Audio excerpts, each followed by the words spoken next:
O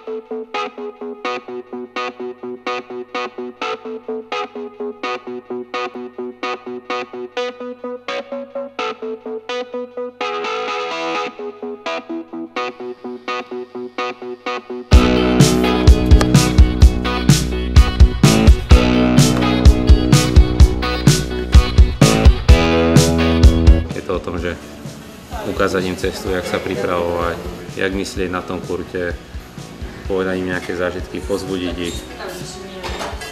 Je to o tom, aby mali ďalšiu chuť do tenisu, takže aby potom sa tešili na tie tréningy, tešili sa na tie turnaje, niečo ich motivovalo, že môžu dosiahnuť a potom viac menej v budúcnosti by sa niečo také malo zopakovalo, však pravda, že človek za 2-3 mesiace zabudne a znova potrebuje nejakú motiváciu a znova niečím oživiť. Je to pravda, že svojím spôsobom aj stereotyp, taký denník, ktorý treba oživovať.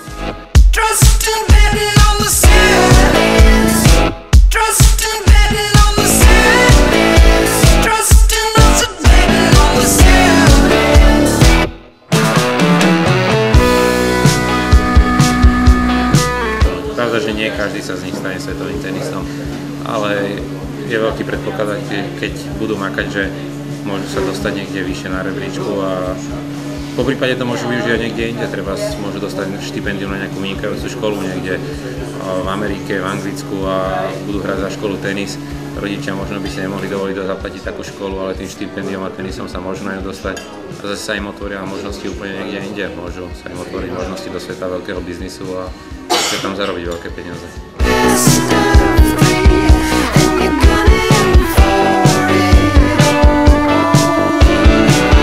Najlepšie je, keď to urobíš tak, že tú myšlienku toho trénera, keď sa ti ľúbi, zapracuješ podľa seba do svojho štýlu.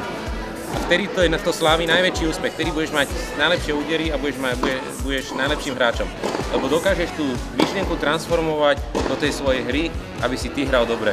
Lebo ty sa nikdy nemôžeš naučiť, poviem príklad, teraz biehaš od základnej čiary a tretí povie, no hraj servis, volej.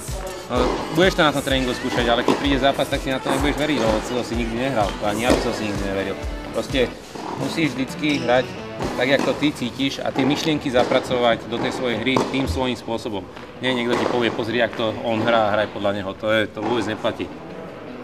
Pozri na neho, jak to hrá, z jakej pozície to hrá, odkiaľ to hrá, ale zapracujem to tým svojím štýlom do tej mojej hry.